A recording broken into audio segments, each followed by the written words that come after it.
Hello everybody, Ali here with you. And tonight, I just wanted to talk a little bit about Star Trek, the motion picture. It is the first Star Trek movie. It came out in 1979, a long time ago, which just happens to be the year I was born, which is funny enough.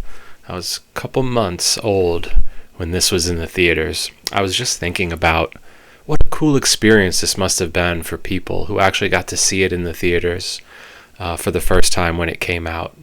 I would love to see what that was like, but I don't think there's any pictures, or that's not a possibility. So those of you who got to do it, congratulations. That's like a once-in-a-lifetime experience. Anyhow, Star Trek the Motion Picture takes a little bit of flack. It's not considered like one of the best of the Star Trek. There used to be the thing where they would say it's all the even Star Treks are good and the odd ones are no good.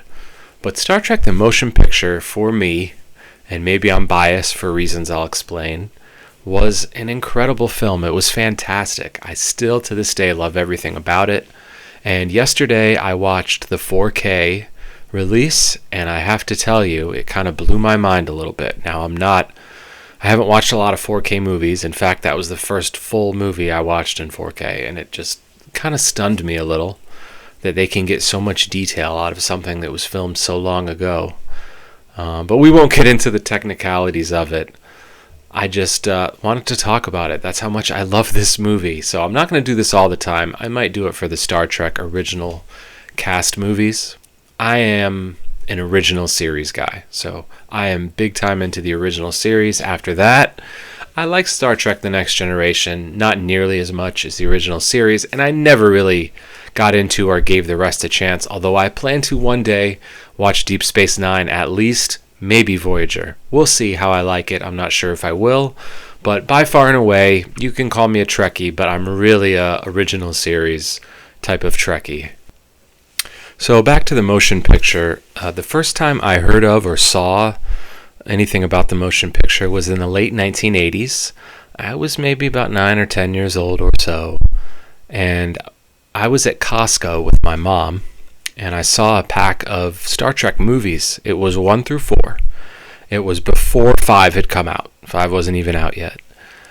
And I just remember seeing it and thinking it looked like the coolest thing, the old VHS covers for those Star Trek movies. And I begged my mom to get it for me. She got it for me, and I just watched those movies over and over and over again. I took to them, and the rest is history.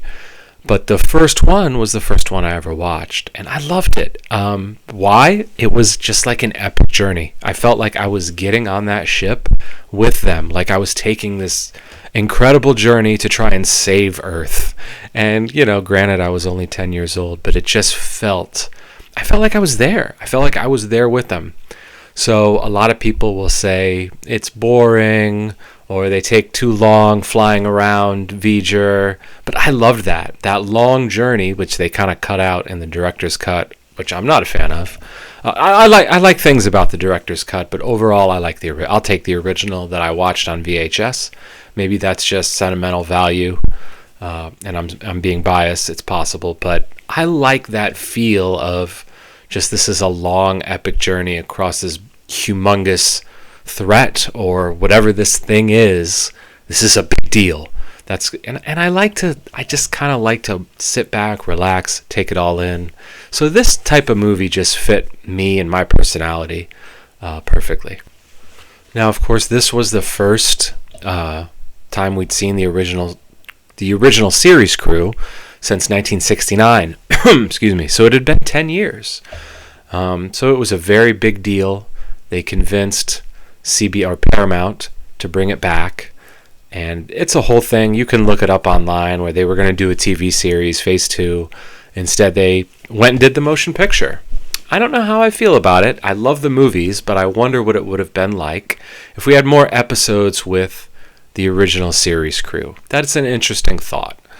But I do love the movies, so it is what it is. I'm not going to bore you too much by repeating the plot. Most of you have probably already seen this movie if you found this video somehow on YouTube, so you probably know the whole story of Voyager. We don't have to get into that, I don't think. So I want to talk about just a couple things that stuck out in my mind. The uniforms I thought were really cool. They were old school, it looked like uniforms of the time, but I thought they were neat. They were a little better than the more bulky ones that they would have. I didn't mind the other ones in the movie, but I really liked these. I thought if they had maybe updated them a little, maybe changed the colors a little, I just feel like that would have stood the test of time a little bit better. I thought those were really neat. Another thing is the transporter scene. When I was a kid, absolutely freaked me out. And if you haven't seen it, I guess we'll spoil it for you. When a guy's getting transported, him and another lady who was going to be working on the ship, they got stuck in between and ended up deforming. They don't show much, but they have a really freaky cry, or I don't know what you'd want to call it, yelp, but it's really kind of disturbing, especially for my age at the time. It kind of messed me up a little. Definitely left not messed me up like long term. I don't have PTSD or anything, but I remembered that scene. For quite a while. I still do. And another thing I love about this movie, other than the fact it's extremely epic, feels like a big journey. You got the old Star Trek crew coming back together. It's serious. It's a very serious Star Trek story. You can tell by the way they're all treating it. Captain Kirk, Bill Shatner, William Shatner, Mr. Shatner, whatever you want to call him, he plays that part really serious in this film, just like he was in the original series. If you watch all the original series episodes and then you watch this movie, they're very much in line. There's a little difference, but the general tone is the same. That changes starting in Star Trek 2, and it gets worse and worse. And I like all the movies; they're fine. But it's not the same Captain Kirk. Captain Kirk starts getting silly. He starts becoming a huge comedian. And he had shades of that in the original, yes, but not to the extent that William Shatner plays him as the films go on. He almost becomes a completely different character. If you watch the original series, that guy was about his business. When you start getting into the later Star Treks, he wasn't as much about his business. He was kind of just silly. I'm sorry. But in this one, he was all business, all serious. No fun and games for Captain Kirk in this one. Something else I loved about Star Trek the Motion Picture, more story, less action. That's why I like Star Trek. I think that's why a lot of Star Trek fans like Star Trek. We like story. If we want the action, the boom, the pow, ping ping, we'll go watch Star Wars. There's a million space movies. There's a million zillion action movies where you can just see things blow up. I like story. Yeah, there can be some action thrown in there. It's part of the story, but it should be story driven. And this is very much a story driven film. It's about belonging. It's about searching for meaning in life. My favorite quote, I think, from this film is when Spock says, and I'm probably going to butcher it, so I'm doing this right off the top of my head. I should have wrote it down, but it is what it is. He said, V'ger, he said, like so many of us, it knows, or it only knows that it wants, or only knows that it needs, but like so many of us, it does not know what. I told you I would butcher it, but I think you all will remember that part. That's probably my favorite quote. But there's a lot of good ones in this movie, and it's a great story. So if you haven't seen it, and you probably have if you're here, but if you haven't, it doesn't deserve the BS rap that it got. It's a good movie. Maybe expectations were high in 1979. But looking back now, I think this movie holds up really, really well compared to some of its contemporaries. It didn't look like a dated movie when I was watching it. Now I was watching it in 4K, but it didn't look, I didn't feel like I was watching something ancient at all. Gene Roddenberry got a bad rap after this movie. They sort of took Star Trek away from him, not completely, but generally speaking. You'd have to look more into this. There are people who know a lot more and research this more than me. But, it was after this film that they kind of took control away from Gene Roddenberry. And this was a good film. It was the most like the original series, like I said, and you can tell that Gene Roddenberry was at the helm. It's a shame they took it away from him. I don't know if he was a terrible person. I don't know if he started going senile down the line. I don't know. But based on that film, to take away the franchise from him is absolutely insane, and I feel like it's only something that would have happened back then. I feel like now he would have been safe and he would have had a firm hold on the franchise going forward. I would think, maybe not, but it's a shame they took it away from him, because this was a good movie and he shouldn't have been punished for putting out good story-driven Trek that was similar to the original series that we all loved. I'm only speaking for myself, but that's how I feel about it. And speaking of Roddenberry, this guy could create characters like nobody's business. I believe he was maybe not in charge of, but definitely responsible for a lot of the character casting, I think, on The Next Generation, which was outstanding, and I don't think they've ever done better character casting than they did in the original series and The Next Generation. I haven't seen the others, but I don't think there's anything that holds a candle up to either one of those series as far as casting and creating these amazing characters. So we get two more great characters, which just sort of proves the genius of Roddenberry once again. We get Decker. I don't know their real names, forgive me. I should have looked all this up, but I just wanted to talk about it a little because I love Star Trek and I love this movie. So Commander Decker, Captain Decker, he definitely wasn't in the original series, but he's a brand new character and he's good. He's kind of like a Kirk, a little bit more reserved, a little bit more by the book.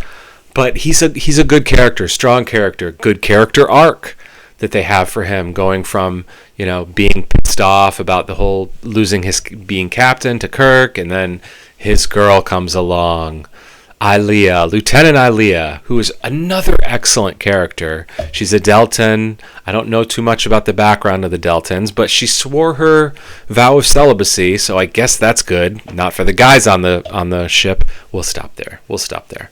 But yeah, two great characters. They both are excellent in this.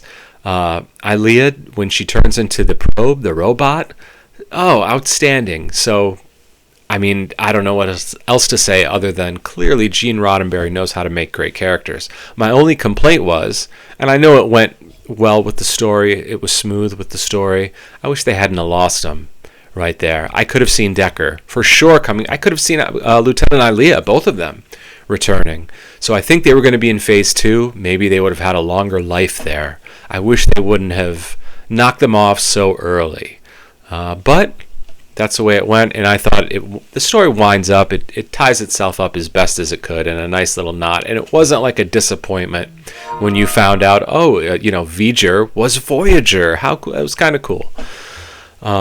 But yeah, I wish we had seen a little bit more of them. If you want to kill off Decker or something, do it later on, but I guess they gave him a purpose, right, in this one. I keep thinking Star Trek 3, where they killed off Kirk's son. Maybe that would have been a good place for Decker to make his last stand. Just a little fan fiction there for you. Alright, I think I've yapped long enough about this phenomenal film. I'm just going to throw this up on my YouTube. I'm not going to alert the subscribers. If the Trek fans find it and decide to listen to me for 15 minutes, all the better. Feel free to leave some comments. Let me know what you thought of the motion picture, why you love it, why you hate it, or what you thought of what I said. And yeah, maybe we'll see you guys very soon. I feel like I'm going to probably review all 6 of the original series movies. That would be it, though. So you're not gonna get me doing this for Deep Space Nine. I won't guarantee that. All right, everybody. Have a great rest of your night or rest of your day or whatever it is that you're doing. Star Trek. What do you say when you're saying live long and prosper? Duh.